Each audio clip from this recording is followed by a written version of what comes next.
Good afternoon, class. As you know, I'm your instructor, Mr. Martinez. And before we go over today's lesson, I'm just going to ask you, we're just going to go over the rules of, if you have a question, please raise your hand. Let me know what you're having trouble with. We can go over it.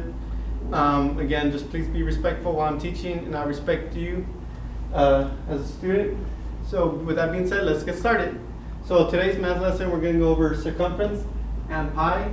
And if you don't know what the circumference is, basically the circumference is just finding the distance around a circle. So for example, we want to find out how the distance all around the ball, from right here going all around in the same place, that is the circumference. And how we do that is, is a formula. We're going to go over new definitions, diameter. We're going to find out what pi is, and not pi like how you bake, but the mathematical term pi. And with that being said, let's get right into it. Okay, so like we said, the circumference, how to find the circumference, it's represented by C. Just C. We know that anytime we see C in the formula, that means circumference. And we said how we find that it's C equals this symbol right here. It's kind of like a T, but with two stands, and that is the Greek symbol for pi, and pi is represented by a number 3.14, which is the ratio of the circle's circumference to its diameter. Okay, is represented by 3.14.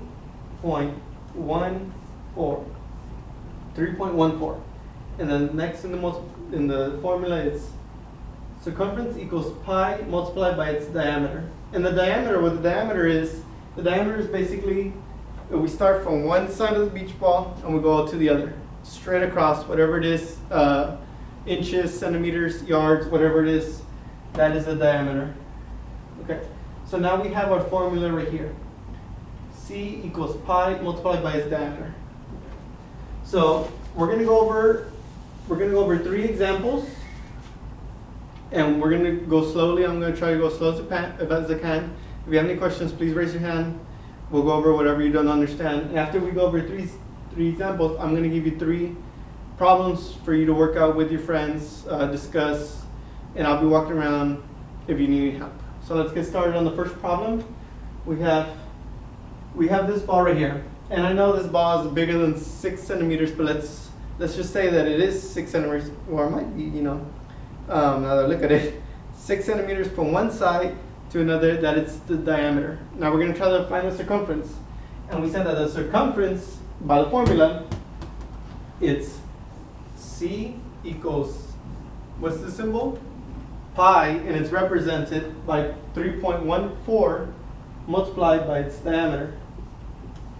And all we're going to do, we're going to plug in the numbers into the formula. Basically, wherever you see the symbol, we're just going to put in that number. Example, we know that pi equals 3.14, and the diameter is 6 centimeters, we said, so we're going to place it right here under the ones, like in your place value chart, and we're going to multiply. That looks more like a plus. Oof, let me just erase that. There we go. We're going to multiply it, and make sure we bring down our decimal so we know where it is. So first we're going to multiply the bottom one, 6, with the number 4, and we know that 6 multiplied by 4 is, it is 24. And we're going to carry over the 2 to the 10th place. Now we're just going to move over and we're going to multiply 6 with 1, and we know that's 6. Now we add the one number we carried over, and it turns out to be 8. And then I'm just going to another place value right there. It's going to multiply the ones. 6 multiplied by 1 is 18. 8. When the ones place, let's carry over, and this just drops down. It's 1. And we know we've been over multiplications. So pretty simple. We use what we know from the formula, that pi equals 3.14, and we multiply by its diameter, and from there it was just simple multiplication, and that's how you get your circumference. Now make sure that you put down what you're finding. We said that this was centimeters, very important, or else we don't know, what was the distance like. We could be yards, feet, etc. So if you have any questions on that, Please let me know. Did I go too fast? Please let me know. If not, we can move on to the next one. We're good? All right, let's move on. So, the second problem. I know it says 5 miles, but we're going to pretend this is the world's biggest beach ball. Okay, let's just pretend this is the world's biggest beach ball. And the diameter from one side to another is 5 miles. So yes, it's pretty big. The world's biggest beach ball ever made is 5 miles. So we're going to try to find the circumference. Okay, there you go. And again, we're going to use the formula. C circumference equals pi multiplied by its diameter. Okay? And again, we're going to plug in our numbers. Plug in into the formula. You know, circumference equals 3.14. We said that was pi, multiplied by its diameter, which is 5 miles. Okay? So now we're going to place in the place value chart.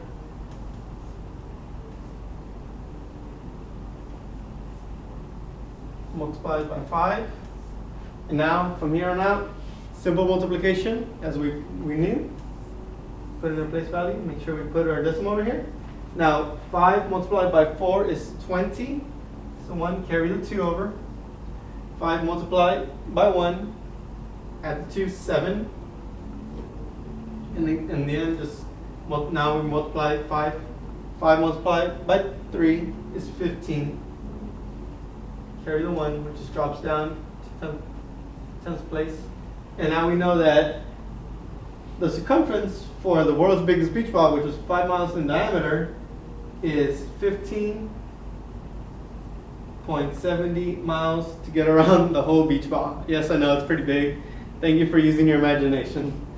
And again, if you have any questions, please let me know. The most mistakes I see friends make is that they forget to put the decimal where it is, and they forget to put what exactly the units that front now, like inches, yards, whatever it may be.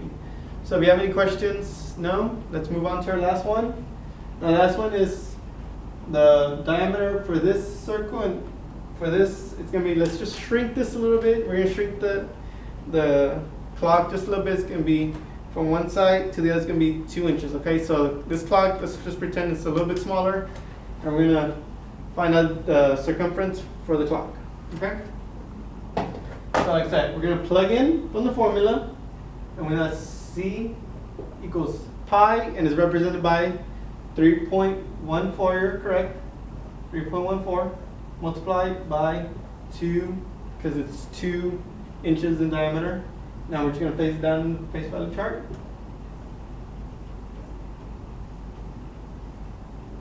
And from here on out, simple multiplication. 2 multiplied by 4, 8, simple. Next, 2 multiplied by 1, 2. Now we're decimal right here. And again, it's 2 multiplied by 3, which is 6. So the circumference of this smaller clock is 6.28 inches. And that's pretty much how you do multiplication, find out the circumference using pi and the diameter. If you have any questions, please let me know. Where we're going to move on next, we're going to ask you to put the tables together. I'm going to put 3 different problems up on the board. You may work in partners, you might work by yourselves, doesn't matter to me. I'm going to be walking around. If you have any questions, please let me know. I'm here to help. We're going to learn this together, all right? Go ahead, friends, put the tables together.